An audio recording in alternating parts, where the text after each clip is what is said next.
పాల్గొన మాసంలో శ్రీ వెంకటేశ్వర స్వామి వారి యొక్క చరిత్ర గురించి వినడం నిజంగా మన యొక్క అదృష్టం. కాబట్టి ఆ స్వామి వారి యొక్క సంపూర్ణ అనుగ్రహం కలగాలని ఆ స్వామిని వేడుకుంటూ ఈ చరిత్ర గురించి భక్తి శ్రద్ధలతో వినండి. ఒకానొక నాడు నారద మహర్షుల వారు ఒకరోజు తన తండ్రి కోసం సత్యలోకానికి వెళ్లారు. ఆ సమయంలో బ్రహ్మ పద్మాసనంలో ఆసీనులై ఉంటారు. సరస్వతీదేవి వీణాగానం చేస్తూ ఉంటుంది. సూర్యుడు, ఇంద్రాది దేవతలు తమ కార్యార్థం వచ్చి ఉంటారు. వెళ్ళగానే తల్లిదండ్రుల యొక్క ఆశీస్సులు తీసుకుంటారు నారద మహర్షి. వారి సభలోని వారందరూ కూడా కొత్త విషయాలు తెలుసుకోవాలని కుతూహలంగా ఎదురు చూస్తూ ఉంటారు. తండ్రి, కృష్ణావతారం ముగిసిన తర్వాత శ్రీహరి అవతారం లేదు. భూలోకంలో పాపాత్ముల సంఖ్య పెరిగిపోతుంది. ఆ లోకంలో దుష్ట శిక్షణ, శిష్ట రక్షణకు హరి అవతరించుటకు తరుణోపాయం తెలపండి అని అంటారు. నారదా, నీవు సంకల్పంతోనే ఎన్నో పనులు చేశావు. ఈ ఒక్క కార్యం కూడా నీవే జరిపించు. నీకు ఆశీస్సులు ఎప్పుడూ ఉంటాయి. విజయం సాధించేంత వరకు ఆయన ఆ పనిలోనే ఉండు అని దీవిస్తాడు. నారదుడు కార్యోన్ముఖుడై తండ్రి వద్ద సెలవు తీసుకుంటాడు. మునీంద్రుడు లోక కళ్యాణార్థం పవిత్ర గంగానదీ తీరంలో ఒక యజ్ఞం చేయడానికి తలపెడతారు. ఆ యజ్ఞం చేయడానికి సన్నాహాలు చేస్తూ ఉంటారు. నారదుడు అక్కడికి వెళ్తాడు. మునీశ్వరులు నారదుని రాకకు సంతోషించి ఆయనను గౌరవిస్తారు. మునీశ్వరులారా, మీరు లోక కళ్యాణార్థం కొరకు చేస్తున్నటువంటి ఈ యజ్ఞానికి కర్త ఎవరు?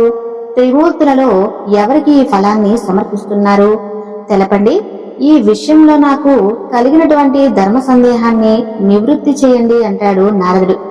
మునుల నుండి సమాధానం రాకపోవడంతో నారదుడు ఏమీ తెలియక, మీరు చేసేటువంటి ఈ యజ్ఞం ఎటువంటి ప్రయోజనం ఉండదు, ఆలోచించండి అని అంటాడు. అప్పుడు కొందరు బ్రహ్మ గొప్ప అని, మరికొందరు శ్రీ విష్ణువు గొప్ప అని, మరికొందరు పరమేశ్వరుడు గొప్ప అని వాదనలు ఆడుకుంటూ ఉంటారు. ఇక అప్పుడు నారదుడు, మీరు ఈ పవిత్రతను చెడగొట్టకండి అని అంటాడు.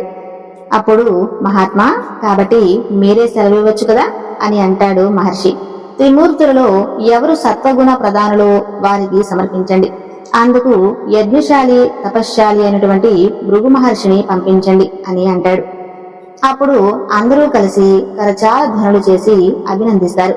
ఈ దెబ్బకు భృగు మహర్షి గర్వం అణిచివేత జరుగుతుంది అని నారదుడు కూడా సంతోషిస్తాడు. అయితే భృగు మహర్షి యొక్క గర్వం ఏ విధంగా పోతుంది అనేటువంటి విషయాల గురించి ఇప్పుడు మనం తెలుసుకుందాం. ఇంకా ఎవరైనా వీడియోను లైక్ చేయకపోతే తప్పకుండా లైక్ చేయండి. యజ్ఞఫలం ఎవరికి ఇవ్వాలో పరీక్షించడానికి భృగు మహర్షి బయలుదేరతాడు. ముందుగా సత్యలోకానికి వెళ్లేసరికి ఆయన తండ్రి గారైనటువంటి బ్రహ్మ ఎంతసేపు కూడా తనకు కూర్చోవడానికి ఆసనం కూడా ఇవ్వకపోతే భృగు మహర్షికి కోపం వస్తుంది.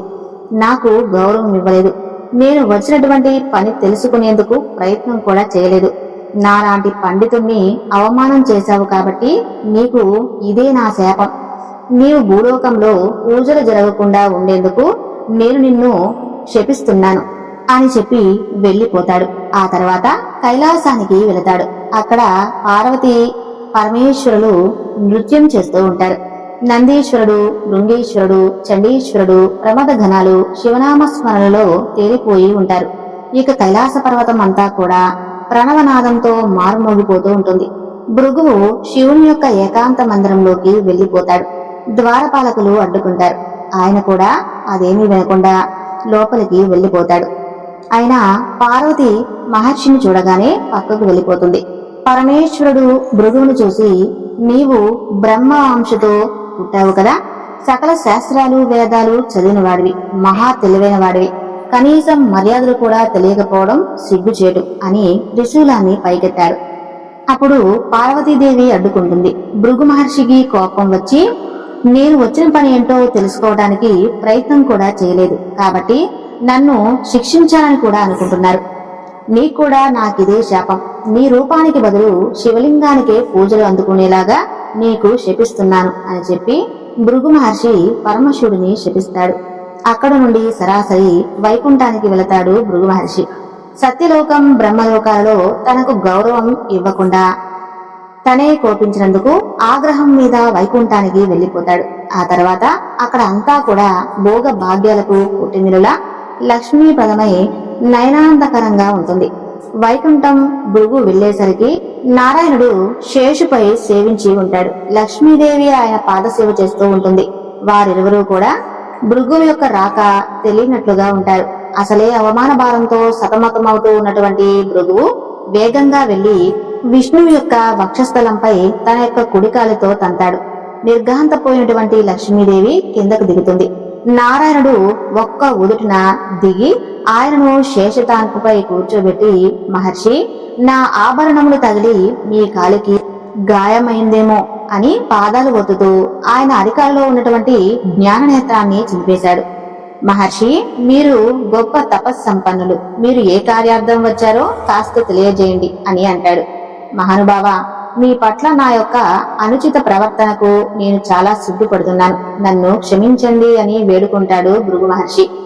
మేము జరుపుకునేటువంటి యజ్ఞఫలం మీరే స్వీకరించి మమ్ములను ఆనందింపచేయండి అని కోరుకుంటాడు.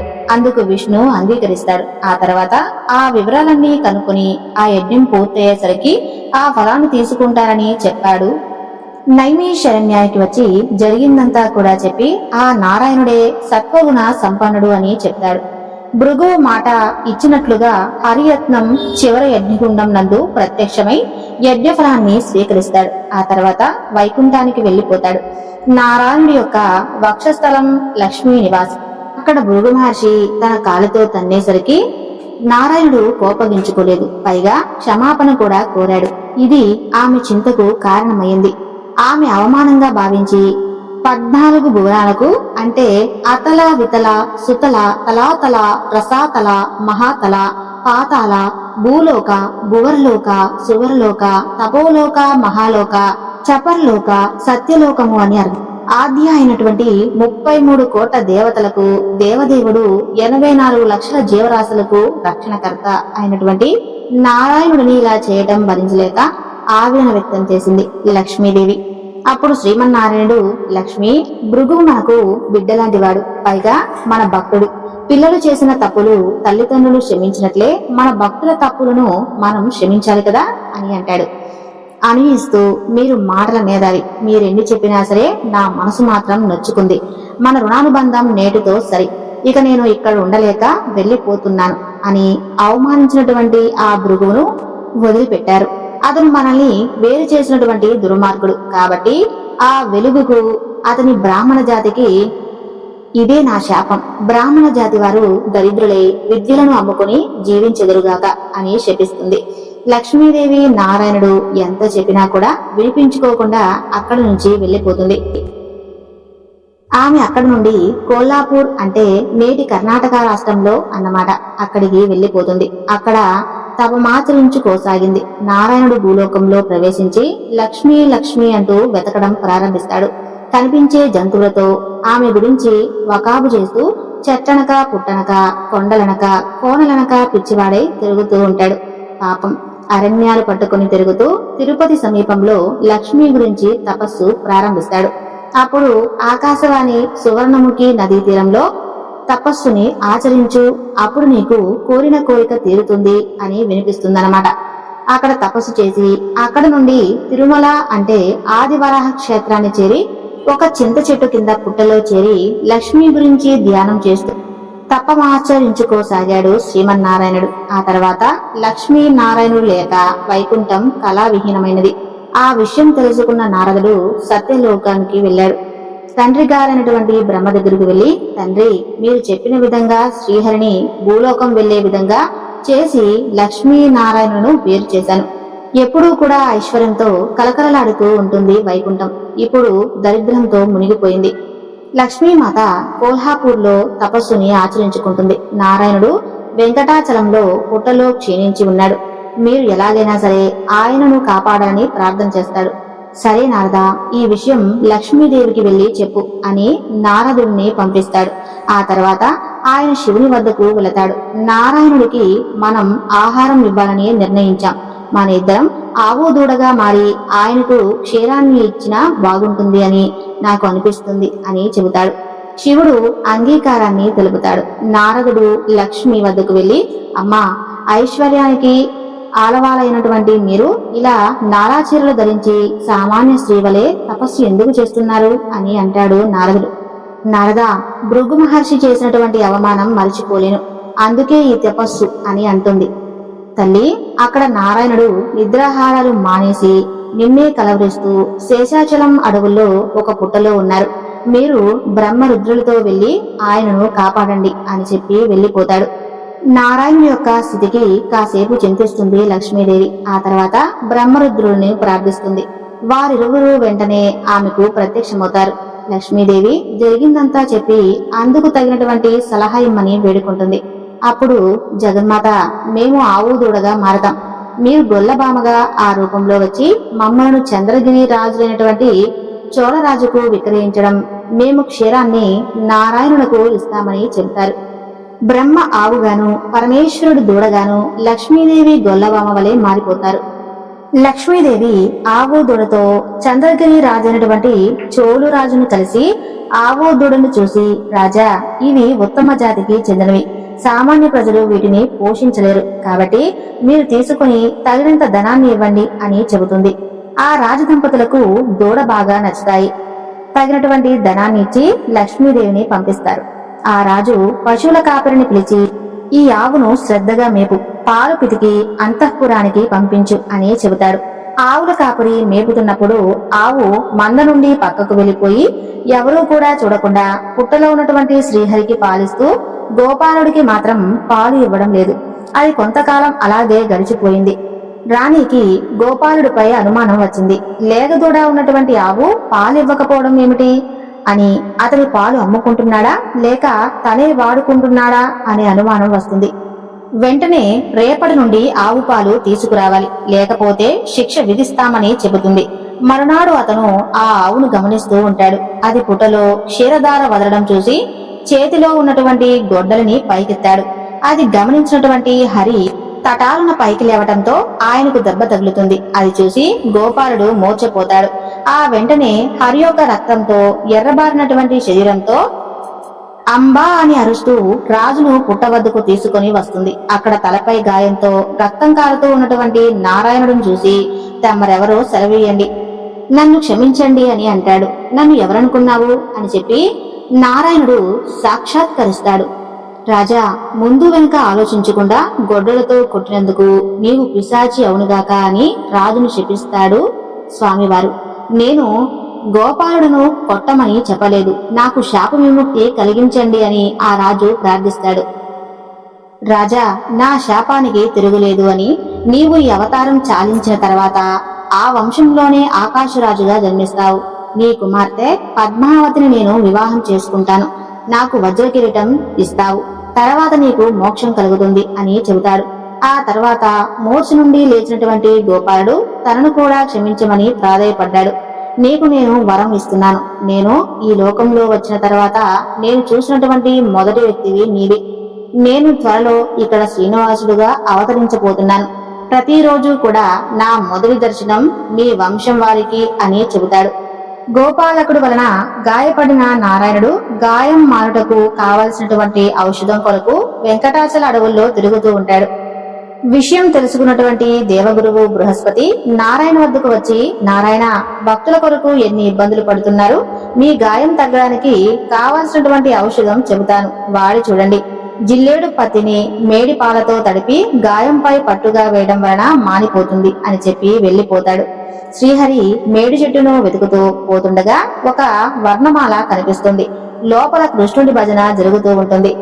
బాధలో హరి అమ్మా అని పెద్దగా అరుస్తాడు. భజన చేస్తూ మాకు కృష్ణుడే వచ్చాడు అని పరుగున బయటకు వచ్చి హరిని చూసి లోపలికి తీసుకుని వెళ్తుంది. దేవగురువు చెప్పినటువంటి మందు గురించి చెబుతాడు. ఆమె ఆ మందు వేసి కట్టుకట్టి తినడానికి ఫలాలను అందిస్తుంది. ఆయనకు బడలిక తగ్గే వరకు విశ్రమించమని చెబుతుంది. ద్వాపర యుగంలో శ్రీకృష్ణ నిర్యాణ సమయంలో యశోద అక్కడికి వెళ్తే, కృష్ణ, నీ బాల్యం నాకు ఎంతో ఆనందం, సంతోషాన్ని కలిగించింది, కానీ వివాహం చూడాలని ఎంతో కోరికగా ఉండేది. నాకు ఆ భాగ్యాన్ని కలిగించు కన్నయ్య అని అంటుంది. అప్పుడు కృష్ణుడు, అమ్మా, నేను కలియుగంలో వెంకటేశ్వరునిగా అవతరించి నీ కోరిక తప్పక తీరుస్తాను. నీవు వకులామాతగా జన్మించి ఆదివరాహస్వామి వారిని సేవిస్తూ ఉంటావు. అప్పుడు ఈ కోరిక తీరుస్తానని వరమిస్తాడు. సేవకులుగా జన్మిస్తుంది. హరి బడలిక తగ్గిన తర్వాత, నీవు ఎక్కడి నుంచి వచ్చావు, నిన్ను ఇలా గాయపరిచింది ఎవరు అని ప్రశ్నిస్తారు. ఆమె పూర్వస్మృతి కలిగించి, అమ్మా, నన్ను బాగా చూడు, అప్పుడే మర్చిపోయావా అని అంటాడు. తండ్రి, నీవా నా కోసం వచ్చావా అని ఆనందంతో ఆమెకు నోట మాట కూడా రాలేదు. కాసేపటికి తన పరిస్థితి చెప్పాడు నారాయణుడు. మనం రేపు ఉదయం వరాహస్వామి దర్శనం చేసుకుని వద్దాం, ఇక విశ్రమించు అని చెబుతుంది. వకులామాత మరునాడు ఉదయం వకులామాత నారాయణుడు వెంటబెట్టుకుని వరాహస్వామి వద్దకు తీసుకుని వెళ్తుంది. అతను దివ్య దృష్టితో విషయం తెలుసుకుంటాడు. వరాహస్వామి, నాకు ఇక్కడ నివాసం ఉండటానికి కొంత స్థలం కావాలి అని అంటాడు హరి. కొంత ధనమిచ్చి తీసుకోవాలని కోరాడు వరాహస్వామి. స్వామి, లక్ష్మి నా దగ్గర లేనందున నేను దానం ఇవ్వలేను. నా భక్తులు మొదట మీ దర్శనం చేసుకున్న తర్వాత నన్ను దర్శించుకుంటారు. మీకు మొదట నైవేద్యం పెట్టిన తర్వాతే నాకు సమర్పిస్తారు అని చెప్పగా అందుకు వరాహస్వామి అంగీకరిస్తారు. 100 అడుగుల స్థలాన్ని శ్రీహరికి ఇస్తాడు. ఆయన వద్ద సెలవు తీసుకుని హరి వకులామాత అక్కడి నుండి వర్షాలకు చేరారు. చేరిన తర్వాత శ్రీహరితోనూ ఏ పేరుతో పిలవాలి అని అంటుంది వకులామాత. నీకు ఇష్టమైనటువంటి పేరు మీద నీవు ఏ పేరైతే అనుకుంటున్నావో ఆ పేరే పిలువమ్మా అని చెబుతాడు.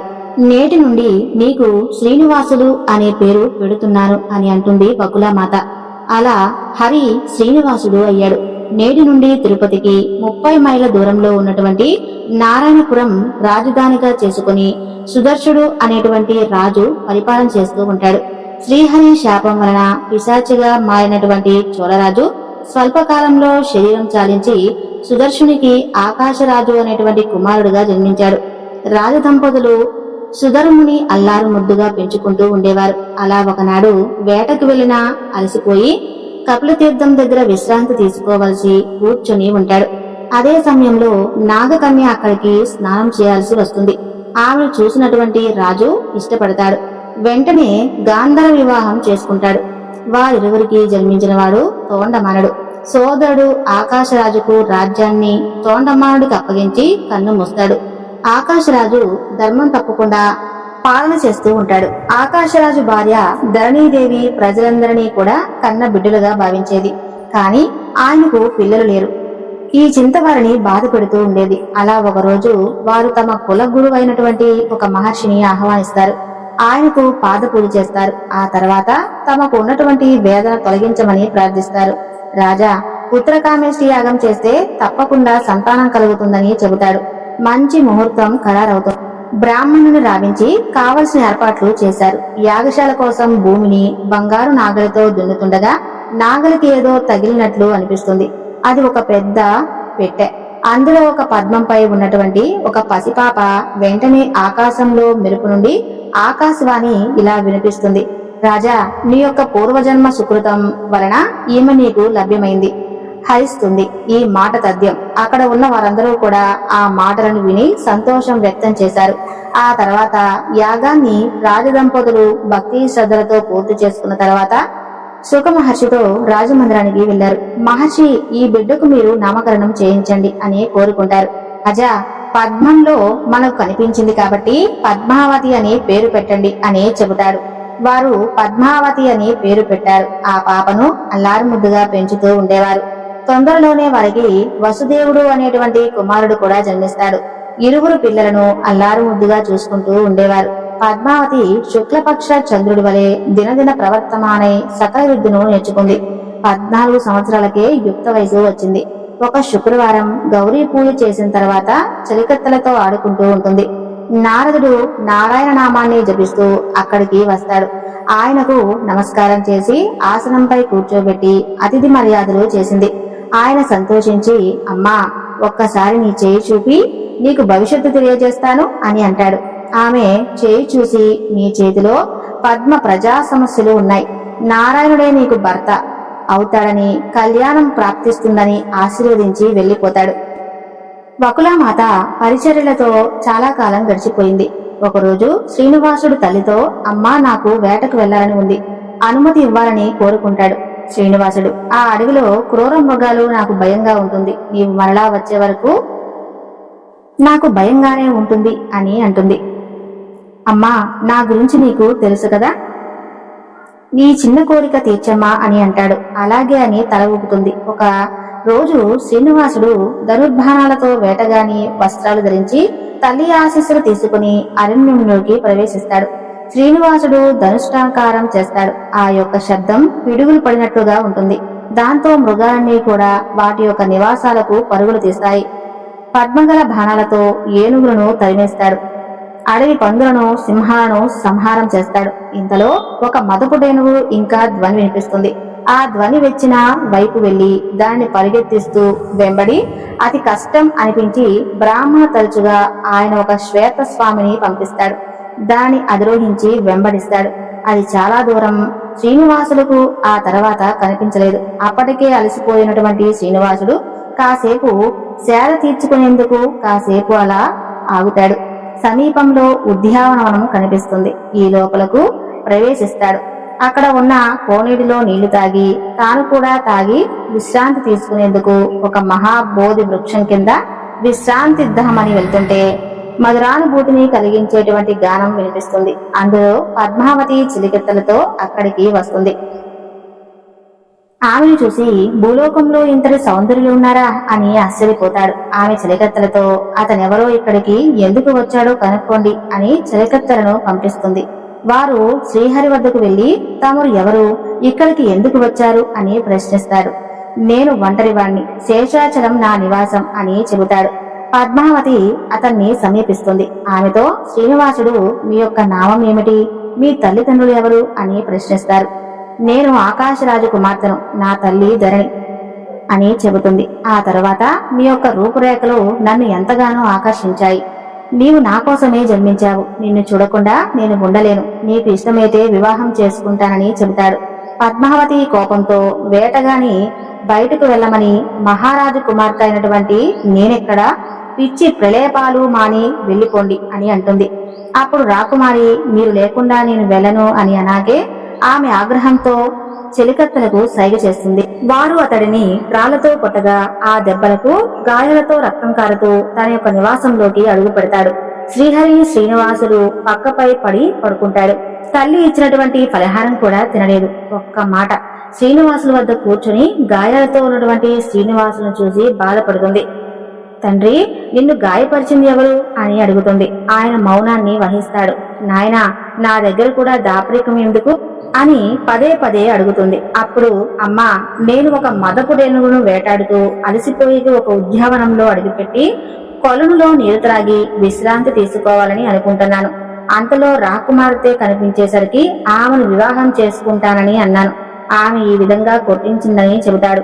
శ్రీనివాసుడి యొక్క వాక్యలు ఉన్నటువంటి వకులాదేవి, నీవెక్కడ మహారాజు గారి అమ్మాయి, ఎక్కడ ప్రేమకు తారతమ్యం ఉండదా, దరిద్రులకు రాజబిడ్డ అసలు ఈ మాత్రమేనే ఇస్తారా, నా మాట విని నీ మనసు మార్చుకో హితబోధ చేస్తుంది. అమ్మా, పద్మావతి ఎవరో కాదు. నేను రామావతారంలో ఉన్నప్పుడు సీతాపహరణ సమయంలో అగ్నిదేవుడు మోసం చేసి రావణుడితో సీతకు బదులుగా వేదవతిని పంపించాడు.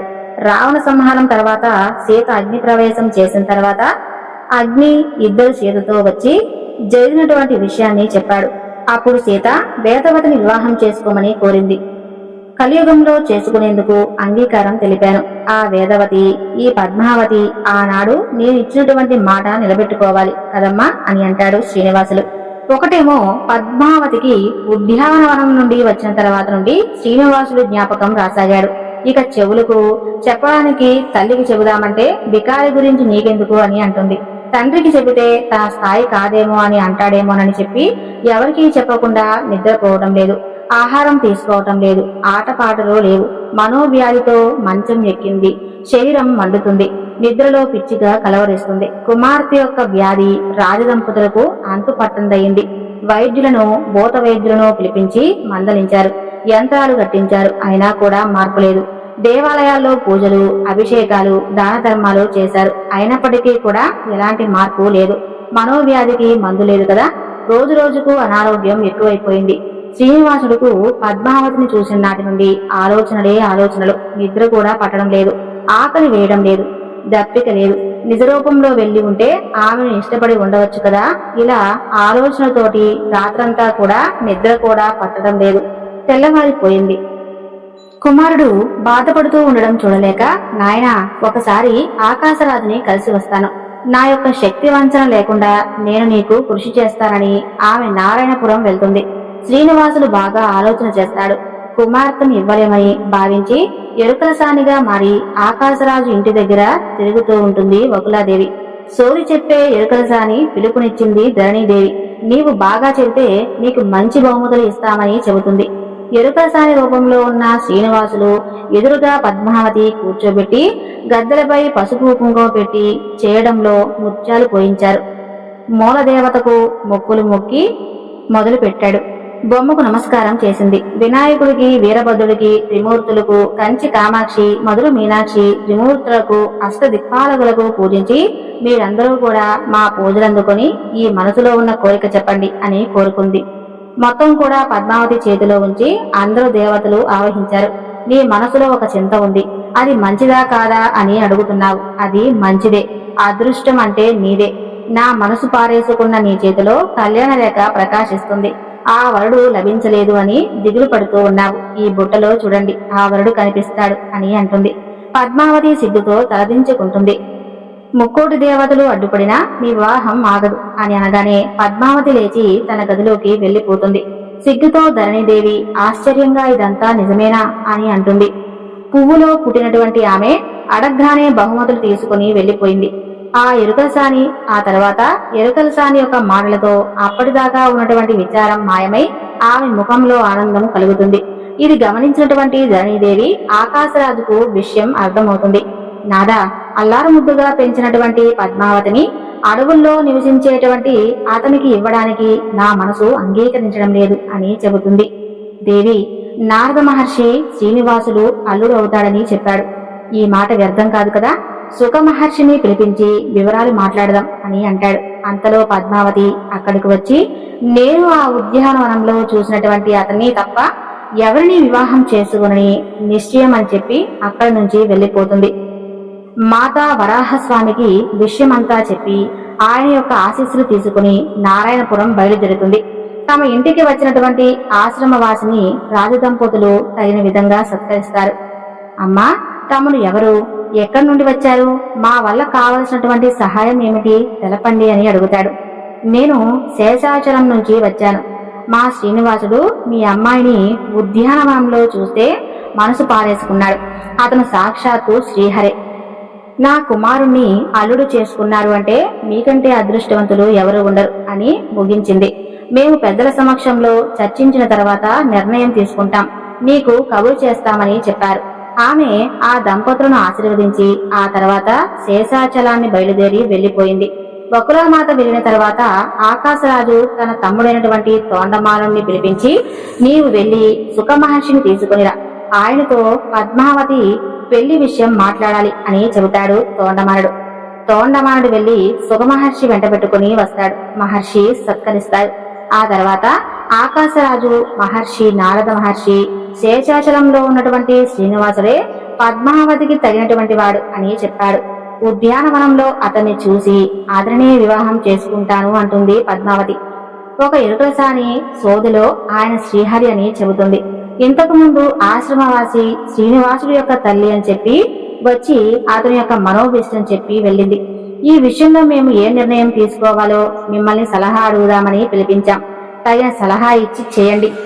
ఆ శ్రీనివాసుడు సాక్షాత్తు శ్రీహరి. మీరు పూర్వజన్మలో చేసినటువంటి పుణ్యం వలన అతను మీకు అల్లుడు కాబోతున్నాడు. సందేహించకుండా వివాహం చేయండి అని చెబుతారు. ఆ మాటలను విన్నటువంటి అందరూ కూడా ఆనందం వ్యక్తం చేశారు. ఆకాశరాజు దేవగురువైన బృహస్పతి ఇతర మహర్షులను పిలిపించి బృహస్పతితో మీరు లగ్న పత్రిక రాయవలసిందని కోరుకుంటారు.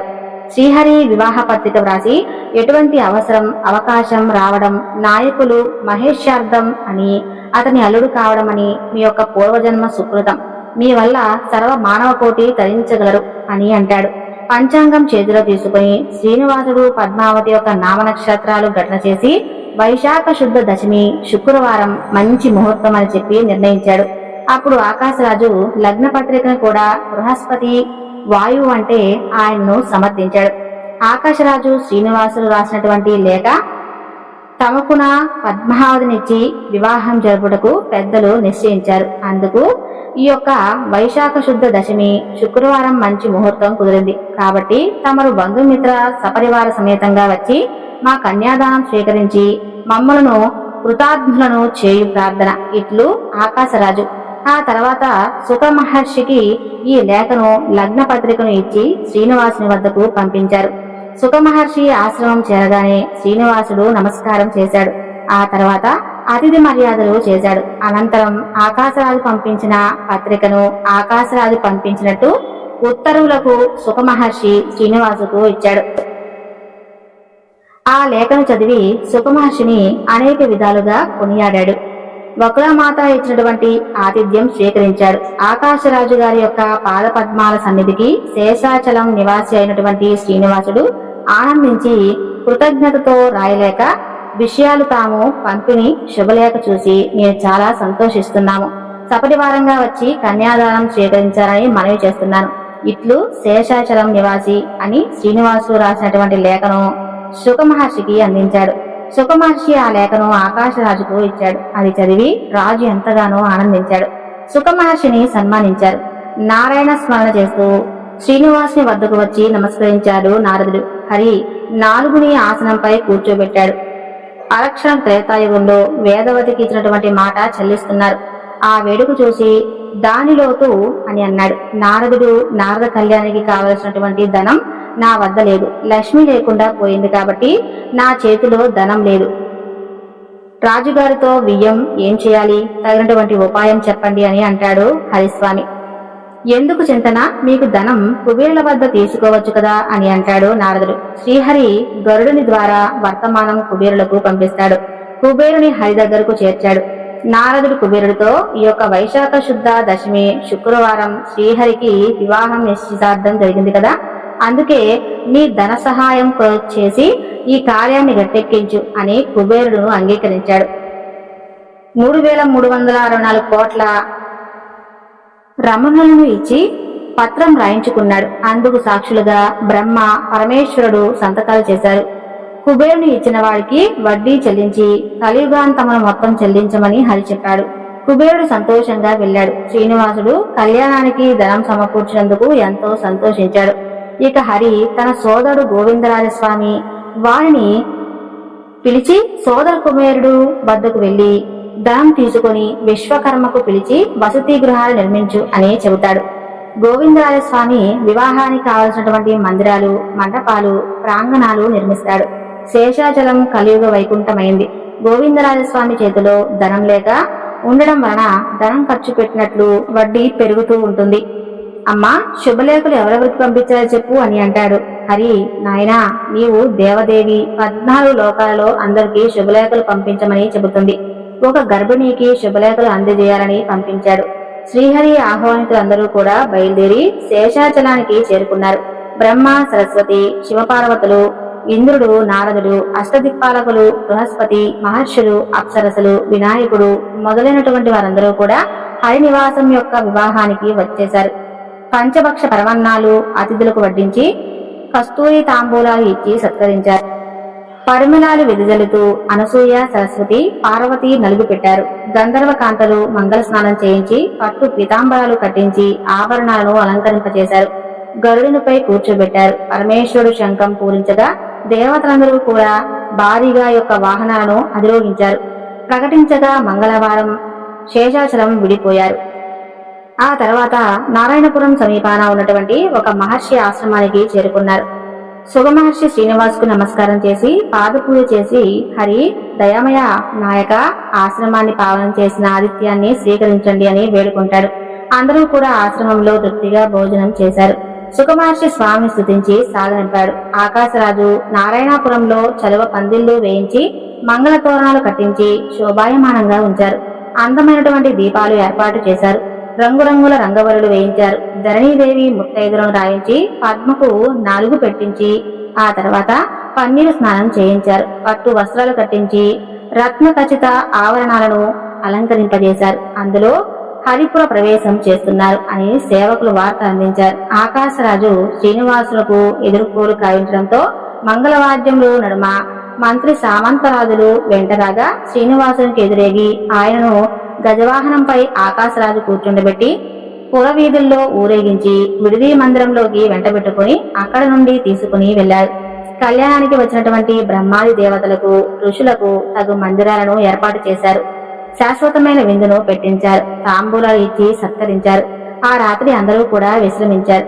ఆకాశరాజు వారి వద్ద సెలవు తీసుకుని మందిరానికి వచ్చి ధరణీదేవితో మరుసటి రోజు వివాహానికి కావలసిన ఏర్పాట్లలో మునిగిపోయారు. సూర్యోదయానికి ముందే మహర్షి వివాహ సమయం ఆసన్నమైంది. మీ రాజదంపతులు వెళ్లి శ్రీనివాసునికి పాదపూజ చేయడానికి వెళ్ళండి అని వారిని పంపిస్తారు.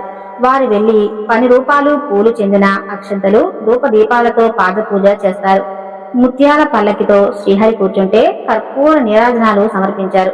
అక్కడ నుండి దేదీప్యమానంగా వెలుగొందుతున్నటువంటి కళ్యాణ మండపంలోకి తీసుకువెళ్లారు. అక్కడ ఏర్పాటు చేసినటువంటి నవరత్నాలతో అద్దబడినటువంటి పీఠంపై కూర్చోబెట్టారు. ఆకాశరాజు పద్మావతి చేయి పట్టుకుని బంగారు పాత్రతో ధరణీదేవి పోయిగా శ్రీనివాసుడు కన్యాదానం చేశాడు. వశిష్ఠ మహర్షి వధూవరులకు కంకణాలు కట్టించినాడు. ముత్తైదువులు హారతుల మధ్య పద్మావతి మెడలో శ్రీనివాసుడు మాంగళ్యధరణ చేశాడు. బ్రహ్మాది దేవతలు పుష్పాక్షంతలు వేశారు. వాణి పార్వతి వధూవరులకు హారతులు ఇచ్చారు. గంధర్వులు ఆకాశం నుండి పుష్ప వర్షాన్ని కురిపించారు. మహావైభవంగా జరిగినటువంటి ఈ కళ్యాణాన్ని చూసి ఆనంద పరుషులై వధూవరులను దీవించి ఆ విధంగా ఆకాశరాజు వివాహానంతరం అల్లుడికి 2,14,000 బంగారు నిష్కాములను, బంగారు కిరీటాన్ని, కంఠాహారాలను, మకర కుండలాలను, సింహ కణాలను, రక్త కణాలను, బంగారు పాత్రలను, 1000 గజాల 10,000 అశ్వములను, దాసాదాసి జనులను, బంగారు పాదుకులను కానుకగా ఇచ్చాడు. పద్మావతికి పట్టు వస్త్రాలు, మణిమయ 7 వారాల నగరు, పసుపు కుంకుమ కింద 2,000 గ్రాములు ఇచ్చారు. అతిథులకు బ్రాహ్మణులకు తగినటువంటి సత్కార్యాలు చేశారు. 5 రోజుల వివాహం చాలా చక్కగా ముగిసింది. ఆకాశరాజు ధరణీదేవి పాలధరతో పద్మావతీదేవి చేతి శ్రీనివాసుల చేతిలో ఉంచి, శ్రీనివాస, నీవు శ్రీమన్నారాయణుడి, నీవు అల్లుడు కావడం నా పూర్వజన్మ సుకృతం. నీవు ధర్మరక్షకుడు, నీవు చెప్పేటువంటి వాడివి కావు. అయినా నాదొక చిన్న మనవి. ఉద్యానవనంలో పద్మావతి కొట్టినందుటువంటి ఆ విషయం మనసులో పెట్టుకోవద్దు అని చెప్పాడు. కుమార్తెతో, అమ్మా, అదృష్టవశాత్తు శ్రీనివాసుడు ఇల్లాలి అయ్యావు. పుట్టింటికి మెట్టింటికి మంచి పేరు తీసుకురా. భర్త అత్తమామలు వారి మనసురిగి మెలగాలి. వారిని ఎప్పుడూ బాధ పెట్టవద్దు. ఆ తర్వాత శ్రీనివాసుడు పద్మావతి సమేతంగా గజవాహనం ఎక్కి బంధుమిత్రులు తమ తమ వాహనాలను అధిరోహించగా ప్రయాణం సాగించారు. దారిలో అగస్త్యముని ఆశ్రమంలో ఆగారు. అప్పుడు ఆయన, హరి, 6 నెలలు నూతన దంపతులు పర్వతమే కాదు, కాబట్టి ఇక్కడే మమ్మలను ధన్యులు చేయండి అనగా అంగీకరించారు. శ్రీనివాసుడి యొక్క అనుమతి తీసుకుని శివ ప్రమాది దేవతలు తమ తమ గమ్యాలకు వెళ్లిపోయారు. పద్మావతి శ్రీనివాసుల కళ్యాణం జరిగిన తర్వాత అగస్త్యుని యొక్క ఆశ్రమంలో ఆనందంగా కొంతకాలం గడిపారు. ఈ వివరణను ఇంతటితో ముగిస్తున్నాను. సర్వేజన సుఖినో భవంతు. ఈ వీడియో మీకు నచ్చినట్లయినా తప్పకుండా లైక్ చేసి మన ఛానల్ను సబ్స్క్రైబ్ చేసుకోండి. వెంకటేశ్వర స్వామి యొక్క పూర్తి కథను విన్నవారు ఓం నమో వెంకటేశాయ నమః అని ఒక చిన్న కామెంట్ చేయండి.